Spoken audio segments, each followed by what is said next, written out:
Hello, friends and neighbors. My name is Lawrence, and this is the language of water. In this video, I want to talk about having limited time to paint, which is true for most of us who are not professional artists. If that interests you, please click the subscribe button below and continue watching.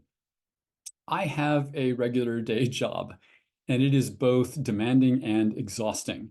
So I should say first, there's different approaches to watercolor painting. You can do plein air, which is going outside and setting up an easel and painting from nature. You can paint a live subject in a studio. You can paint from your imagination and make it up as you go along. And you can paint from photographs. I tend to paint from photos, which fortunately that fits in well with my limited time. It allows me to plan to paint. I love sitting down and painting for at least an hour at a time. But if you're like me, when can you do that with a job and a spouse and a home and a yard and two cars to take care of, and who knows what else in your life, and in my case, this YouTube channel on top of that? I can't bring myself to paint for only 10 or 15 minutes at a time. Even though watercolor does allow for that, that's a great thing about watercolor, because you don't have to worry about the paints drying out, but it makes me anxious. It makes me feel like all the other demands on my life are encroaching on what I think of as me time. So what I can do in 10 to 15 minute increments is prepare for when I will sit down to paint. I will flip through botanical photos that I've taken. While I'm eating, I'll do that and I'll choose the subject that I want to paint. When I find myself with free time, but not enough to sit down and paint, I will choose the paint palette for the picture that I want to paint, and I'll set those paints aside. I'll color match as best as I can and set paints aside. I have a swatch book. That's going to be a whole separate video, but I have a really great swatch book I got from an art website, an art supply store website. And I have swatches of every single one of my paints, and they're grouped on pages, and it's great. It'll be a separate video.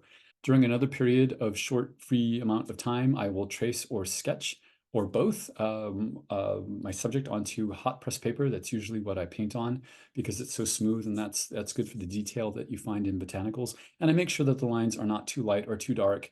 And then maybe in another free period, I'll tape down the paper to the wooden board that I use to paint on.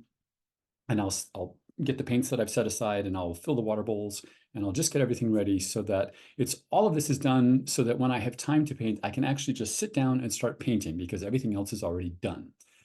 For me, this is a little bit like planning for a vacation. It sort of builds the anticipation for a good time. And for me, sitting down and painting for at least an hour at a time is a really good time. I really, really enjoy that.